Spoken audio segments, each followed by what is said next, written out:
belum sampai 150.000 kilo, tapi ternyata suaranya dia sudah mulai ada kasar. Ketika mobil dia diinjak secara spontan, itu terdengar suara krek gitu. Atau mungkin ketika dia idle ada suara krek. Atau mesinnya mati. Saudara kami ada di Aceh, Padang, dan juga di Semeru yang saat ini sedang tertimpa musibah. Bersabarlah, karena itu adalah ujian dari Allah Subhanahu wa Ta'ala, dan kami mendoakan di balik kesabaran tersebut mendapatkan pahala yang sangat besar. Amin. Kayak gitu. Insyaallah. Assalamualaikum warahmatullahi wabarakatuh, Sobat AHPedia, selamat sore. Masih dari bengkel kesayangan kita, Bengkel Ahmotor Yogyakarta. Bagaimana keadaan Anda semua, Sobat AHPedia? Mudah-mudahan dalam keadaan sehat walafiat. Dan Sobat AHPedia yang mungkin sedang ada di daerah-daerah bencana ya, di Aceh, Sumatera Utara, Sumatera Barat, mudah-mudahan cepat aktif lagi, kembali kepada aktivitas semula, dan sehat selalu. Mudah-mudahan kita mendapatkan yang lebih baik. Baik, Sobat AHPedia, di sini kita sudah menyiapkan satu tema bersama Mas Hardi yang akan membantu Sobat AHPedia mencari tahu masalah yang seperti ini muncul di mobil saya disebabkan oleh apa. Ini beliau di sini ada bersama Mas Agus juga. Assalamualaikum warahmatullahi wabarakatuh, Mas Hardi. Waalaikumsalam warahmatullahi wabarakatuh, Pak Taufik dan juga Sobat AHPedia. Iya. Bagaimana kabarnya, Pak? Alhamdulillah. Pak Taufik, teman-teman kena COVID 2025. Jadi udah berapa minggu kita nggak syuting, Pak? Iya, Tapi semoga Pak Taufik senantiasa diberikan kesehatan, teman-teman, biar bisa nambah wawasan lagi buat kita semua. Betul. Mas Hardi, kita ucapkan ini dulu lah buat kawan-kawan kita yang ada di Sumatera, yang sedang tertimpa bencana ya. Ya, buat teman-teman yang ada di Sumatera, saudara kami yang ada di Aceh, Padang, dan juga di Semeru yang saat ini sedang tertimpa musibah. Bersabarlah, karena itu adalah ujian dari Allah Subhanahu wa Ta'ala, dan kami mendoakan di balik kesabaran tersebut mendapatkan pahala yang sangat besar. Amin. Kayak gitu. Insyaallah. Dan ya, lancar semua ya urusannya. Dan lancar, semoga kembali pulih kembali, ekonominya kembali pulih, dan juga buat saudara-saudara yang mungkin ditinggalkan oleh keluarganya, semoga keluarganya meninggal dalam kondisi syahid, kemudian masuk dalam surganya. Amin. Baik. Ya, Pak Terima kasih doanya Mas Hardi. Ya, sama-sama. Nah, Mas Hardi, kita ke tema baru nih, Mas Hardi nih. Apa nih, Pak? Kemarin dulu sudah pernah kita bahas, tapi lama banget ya. Oh, lama banget. Jadi masalah apa nih? Kemarin tuh saya pernah lihat di sosial media. Oh ya. Nah, bunyinya temanya begini. Saya punya mobil 250.000 km, harus ganti timing chain. Oh. Nah, padahal mobil-mobil kita yang lama tuh aman-aman saja tuh 300.000, nggak belum ganti timing chain. Itu. Baik, gimana ini Mas Hardi? Siap. Kita harus tahu dulu fungsi timing chain itu untuk apa. Jadi fungsi timing chain itu adalah untuk mensinkronkan putaran poros engkol atau crankshaft dengan camshaft yang ada di atas. Sehingga kenapa harus disinkronkan? Nah, ketika kita mensinkronkan berarti ketika posisi crankshaftnya itu di salah satu pistonnya itu dia membutuhkan proses kompresi, maka camshaftnya harus tertutup. Dan ketika dia kondisi hisap atau kondisi pembuangan itu, maka salah satu katup harus terbuka, ya gitu, antara intake sama exhaust. Maka dari itu perlu ada namanya penghubung. Nah, penghubungnya itu biasanya dinamakan timing. Itu bisa timing belt, bisa timing chain. Untuk yang sering dilakukan perbaikan atau penggantian ya, Bapak, itu untuk maintenance. Jadi biasa ada periodical maintenance. Ya, untuk yang timing belt itu di kilometer 100.000, yang timing chain mungkin di beberapa ratus ribu kilometer. Tapi kebanyakan di buku panduan atau buku pemilik kendaraan, timing chain itu tidak direkomendasikan atau disarankan untuk dilakukan penggantian. Jadi nggak ada kilometer ini ya, batasan ya? Kilometer, betul. Beda kayak timing belt ya, Pak. Timing belt itu dia ada mungkin 100.000 kilometer kalau untuk timing belt. Tapi kalau untuk yang timing chain itu dia sangat jarang sekali ada rekomendasi untuk penggantian. Biasanya sih hanya ini, Pak, hanya memperhatikan suara. Jadi kalau timing chain itu biasanya awal mula dia harus mengganti itu adalah suaranya kasar. Ketika mobil dia diinjak secara spontan, itu terdengar suara krek gitu. Atau mungkin ketika dia idle ada suara krek. Nah, kayak gitu. Nah, kenapa harus dilakukan penggantian? Karena tadi kalau misalnya dia sampai, kan penghubungnya itu kan ada sproketnya, Pak.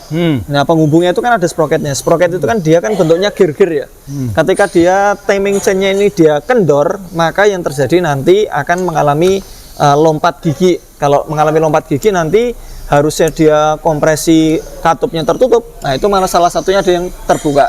Akhirnya apa terjadi benturan antara piston dengan klep. Waduh. Itu kalau itu yang sesuatu yang berbahaya itu kalau misalnya kita dulu pernah Pak. Jadi kondisi mobil itu dia kecepatan sedang, sprocketnya itu macet. Nah, efeknya apa? Sprocketnya macet, itu terdengar suara krrrk, atau mesinnya mati. Nah, itu gara-garanya apa? Oli itu sudah sangat jarang sekali diganti. Wow. Jadi kita dapati customer itu kan takut membawa mobilnya ya. Yeah. Udah kita sarankan untuk dilakukan towing. Gitu. Tapi nggak mau tuh akhirnya. Ya mau nggak mau kita harus bawa karena dia sendiri nggak berani untuk bawa. Kita udah melakukan sebelumnya kita udah melakukan diskusi dan juga kesepakatan kalau mobil ini terjadi masalah di jalan nanti dia mau nanggung enggak? Mau nanggung. Oke. Kita bawa pelan-pelan Pak. Bawa pelan-pelan, ternyata indikator olinya tuh udah nyala tuh. Yeah. Wah ini udah nyala nih. Akhirnya apa? Kita tambahkan oli. Karena kan dicek kan sebelumnya kan dia kan udah levelnya ini ya, levelnya kurang. L ya, kurang. Yeah. Dan di sana ada kebocoran. Yeah. Udah ditambah, terus jalan dia masih bocor lagi. Akhirnya karena customer nggak mau direct, ya kita tuang oli. Akhirnya apa? Ketika kita tuangkan oli ini tadi, itu kan tadi kan ada kebocoran, Yeah. ada kebocoran. Akhirnya ketika dia mengalami kekeringan, sprocketnya macet. Nah, yang terjadi adalah lompat tuh gearnya. Ketika gearnya lompat, tabrakanlah antara piston dengan klep. Nah, ini sesuatu yang kita takuti seperti itu. Dan itu betul-betul terjadi. Akhirnya apa? Karena customer mau mengambil resiko tersebut, udah kita tawarkan, tapi dia masih tetap dengan keinginannya supaya dibawa geladak dalam tanda kutip ya. Karena memang mobilnya mesin udah parah Pak ketika itu. Kalau kita bicara kilometernya 170 ribuan. Nah, ketika itu akhirnya apa Pak? Terjadi tabrakan lah. Terjadi tabrakan. Gara-gara apa? Pertama awal mulanya adalah si sprocketnya ini macet. Akhirnya apa? Ketika dia macet kan si crankshaft tetap muter. Nah, ketika dia muter, olinya pun juga dia nggak kunjung naik mungkin ya. Itu tensionernya tidak ada tekanan. Ketika tensioner tidak ada tekanan, timing chain-nya menjadi kendor. Ketika timing chain-nya kendor, dia masih ada muter, maka lompat. Lompat rantainya. Rantai sama ininya tuh lompat. Nah, ketika dia lompat, maka yang terjadi adalah tabrakan. Gitu. Nah, beruntungnya adalah ketika kita buka tabrakan tersebut hanya beberapa klep saja yang dia mengalami bengkok. Ya, gitu. Tapi nggak semuanya, karena kita bawa dengan RPM yang sangat rendah sekali. Begitu dia krek, mesin langsung mati, kita tepikan. Kayak gitu. Nah, berbicara masalah tadi 250.000 itu harus ganti. Yeah. Memang kita dapati di beberapa mobil, Pak. Jadi terutama mobil-mobil yang dia powernya gede. Kalau di Nissan ada Navara. Itu ada Navara, ada Terrano. Itu yang bensin ya. Bensin itu Terrano yang dia 2000 cc lebih 2400-an. Itu dia dulu kami sering sekali mengganti untuk Terrano timing chain-nya. Ketika dia sudah bunyi kasar tapi dia nggak, parameternya bukan kilometer. Parameternya adalah suara. Karena apa? Karena mobil tersebut belum sampai 150.000 kilo, tapi ternyata suaranya dia sudah mulai ada kasar. Maka sebelum kejadian yang menakutkan tadi terjadi, adanya lompat timing, maka langsung kita ganti timing chain-nya, kayak gitu. Dan untuk yang mobil kayak Navara itu pun juga sama. Ketika dia idle dia bunyi kasar, ketika dia digas suaranya semakin kasar. Nah ini kan ngeri sekali, apalagi dia diesel kan Pak, apalagi diesel. Maka itu pun juga kita ganti. Yang sering juga adalah Innova diesel. Diesel ya? Itu pun juga sering kita dapati ketika dia udah suaranya udah kasar. Wah, daripada nanti kasus yang pernah kita alami tabrakan antara piston sama klep itu terjadi, maka kita langsung lakukan penggantian. Nah, apakah semuanya harus diganti di kilometer 250.000? Jawabannya enggak. Bagaimana caranya? Caranya adalah dengan memperhatikan kualitas oli sebenarnya. Jadi oli mesin itu penting banget memperpanjang usia timing chain. Kita pernah bongkar Nissan Grand Livina yang kita dulu pernah sampaikan ya. Kita udah bongkar di kilometer yang 300.000 lebih. Saya pun juga punya Serena itu hampir sampai bulan kali kilometernya. Itu dia timing chain-nya juga masih bagus. Jadi selama kita perhatikan betul kondisi olinya, kemudian beberapa mobil itu kan ada yang memiliki, kalau yang sering terkenal di masyarakat kan VVTi, Avanza itu kan dia kan memiliki sprocket aktif Pak. Betul. Nah, mobil-mobil yang memiliki sprocket aktif ini, mereka atau spare part itu bisa bekerja itu dari tekanan oli. Nah, ketika dia tekanan olinya dia kurang atau mungkin terlalu kental, itu mengakibatkan sproketnya bermasalah. Kalau sproketnya bermasalah, yang kita khawatirkan tadi, harusnya dia akselerasi sproketnya aktif mau maju, ini nggak jadi kendor timing chain-nya. Nah, yang terjadi adalah timing chain-nya bukan yang diganti, harusnya adalah oli mesin dan juga sproketnya, itu yang kita harus perhatikan. Kayak gitu Pak Taufik. Jadi turunannya banyak ya kalau kita bicara masalah timing chain. Berarti pengaruh oli itu sangat besar sekali ya? Oli mesin pengaruh. Makanya kita sering banget tuh, setiap konten, hampir konten kita mungkin dari 1000 video, 800 adalah oli. Baik, Mas Ardi, sekarang kan mobil-mobil modern itu sudah mulai berpindah ya. Dari dulu kan timing belt ya, rata-rata ya, benar. banyak ya. Honda itu pakai pada banyak. Ya, pakai sekarang kan jadi pakai timing chain semua ya. timing chain semua. Nah, saya melihat di beberapa artikel, oli mesin itu juga disupport untuk menjaga kualitas timing chain itu lebih bagus. Betul. Yang SP ya? Ya SP. SP ya kebanyakan mobil-mobil dengan oli yang dia sudah semi sintetis itu sebenarnya dia mengamankan ininya Pak, timing chain-nya. Gitu. Kalau dulu mungkin oli-olinya mineral gitu. Ya, ha? Kenapa? Karena dia mungkin masih menggunakan yang namanya timing belt. Kita bisa saksikan misalnya kalau kayak Greco Grid Corolla itu kan dia masih pakai, terus Honda beberapa itu ada yang Genio kalau nggak salah ya, itu dia masih pakai. Nah, oli-oli zaman dulu itu masih pakai mineral tuh. Karena dia nggak memiliki spare part internal yang dia celahnya sempit dan itu aktif. Misalnya kayak sprocket itu tadi, misalnya kayak VVT-e, dia kan memiliki celah-celah yang sempit dan juga aktif. Beberapa noken yang terbaru Honda itu dia kan mempunyai noken yang bentuknya unik, dan itu perlu oli yang betul-betul sintetis, sehingga dia bisa masuk ke dalam celah-celah yang kecil dan juga bisa main dia ininya sprocketnya. Baik. Nah, terus apakah semua oli tadi itu berarti kan sekarang yang tadi saya baca itu SP yang memang dia sangat fokus sekali ke apa namanya ke rantai timingnya. Ya, betul. Nah, bagaimana dengan kita sendiri? Apakah kita harus memilih oli yang sudah SP itu? Ya. Jadi enggak juga, itu tergantung dari pabrikannya.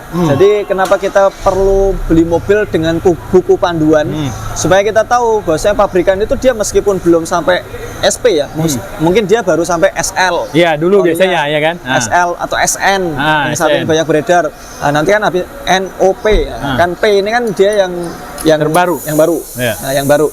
Jadi kita baca kembali buku manualnya. Kalau misalnya dia SN saja cukup, maka kita pakaikan yang SN. Tentunya kan harga semakin tinggi, Pak. Kalau untuk tapi lama-kelamaan nanti pasar SN akan habis ya, berarti ya? Kalau sudah besar. SP sudah ini. Iya, akan semakin maju kan kondisi pabrikan oli dalam membuat produk yang mutakhir kayak gitu. Sehingga yang kayak kita dapati zaman oli-oli yang zaman-zaman dulu tuh itu udah bergeser ke dengan tipe yang baru.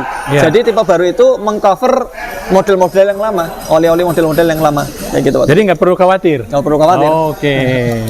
Nah, perbandingan harga gimana Mas? Saya lihat di sana yang kita ganti yang mobil ekstra itu, itu dia pakai 530 ya? 530. Sudah SP. Dia kayaknya full sintetis benar SP kayaknya. SP atau SN ya? Nanti tak coba cek lagi, kayaknya SP.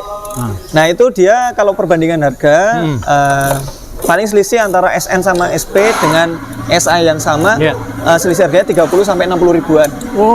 Tergantung merek juga sih. Ada kan beberapa merek yang mereka mengklaim mobil ini bisa sampai 15.000 km.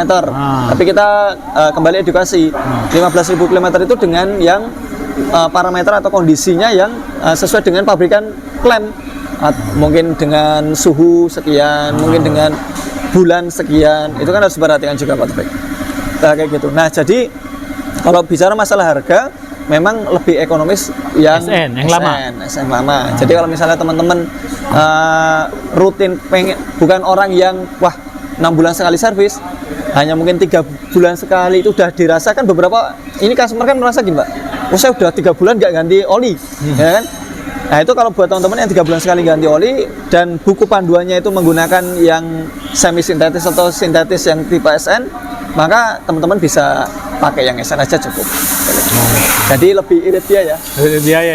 Dan kayak enaknya gini Pak, kalau kita servis 3 bulan sekali itu adalah selain kita nggak was-was ya. Karena kan mungkin kita mobil sering dipakai. Tapi kan kita kalau misalnya 6 bulan sekali itu kan terlalu jauh Pak. Sementara kita bicara mobil itu kan bukan hanya mesin, Pak. Ada kaki-kakinya harus dicek, ada ban harus dirotasi, ada harus di-sporing, kemudian ada rem itu harus dicek, lampu-lampu juga harus dicek. Maka termasuk juga AC, itu pun maka 3 bulan itu merupakan waktu yang sebenarnya ideal untuk senantiasa teman-teman servis minimal ganti oli. Sehingga kalau kita olinya rutin kita ganti, harapan kita adalah apa? Selain internal mesinnya, piston, metal, kemudian camshaft itu dia awet, tank mentionnya pun juga lebih tahan lama. Jadi nggak gampang melar. Gitu. Tapi Mas Ardi, pengalaman Mas Ardi, untuk timing chain lompat ini itu jarang kejadian? Jarang, itu penyebabnya adalah macetnya tensioner, terus kurangnya oli. Penyebabnya juga karena mungkin sudah melar timing chain-nya, tapi kan melar timing chain-nya kan nggak seketika, Pak. Bukan kayak yang karet ditarik terus jadi melar, enggak. Itu ada bertahap. Jadi mungkin karena olinya kurang dulu, mungkin karena dia nggak bawa mobilnya dia terlalu racing, ya kan? Karena kan mobil itu kan ketika dia diakselerasi, kemudian deselerasi, akselerasi, deselerasi itu kan mengakibatkan yang namanya perputaran mesinnya tidak konstan.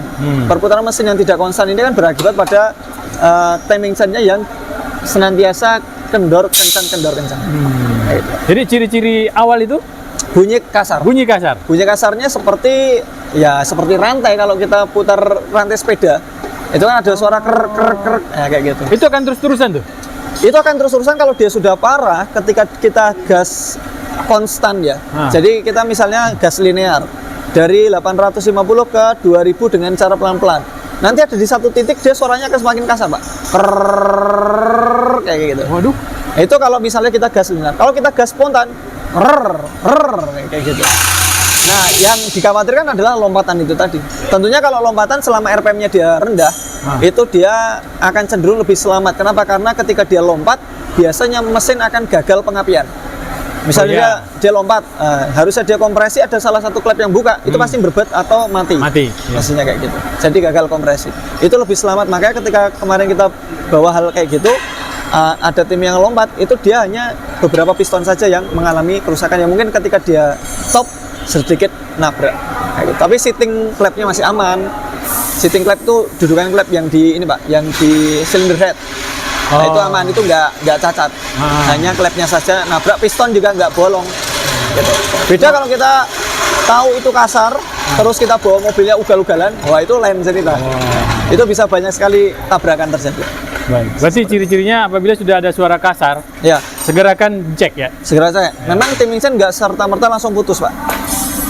Ada putus juga? Bisa putus? Pernah juga kita dapetin timing chain putus. Pernah. Jadi ya itu faktor X ya, mungkin karena ada baut yang masuk ke dalam, atau mungkin ada tensioner yang dia lepas. Karena kan timing chain itu kan nggak kerja sendirian, dia bisanya bekerja menegang itu kan karena ada tensionernya, kemudian ada pelumasannya, itu sangat berpengaruh sekali. Gitu, Pak Taufik. Baik, terima kasih Mas Ardi. Terima kasih kembali Pak Taufik. Yang bermanfaat untuk kita semua, karena sekarang rata-rata mobil sudah mulai memakai timing chain ya. Ya betul, yang penting perhatikan. Panza, ya kan? Ya?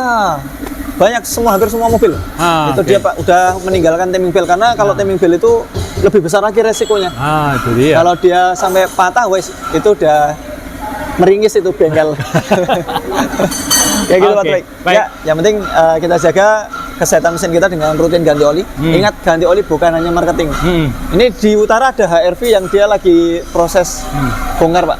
Jadi dia terlalu lama ganti oli mesin sehingga terjadi endapan lumpur. Mungkin besok akan kita liput. Siap. Ternyata bukan hanya satu unit atau satu merek saja yang mengalami slat. Bisa semua merek mengalami slat, dan itu penyebabnya adalah telatnya ganti oli mesin. Terima kasih. Assalamualaikum warahmatullahi wabarakatuh. Waalaikumsalam warahmatullahi wabarakatuh.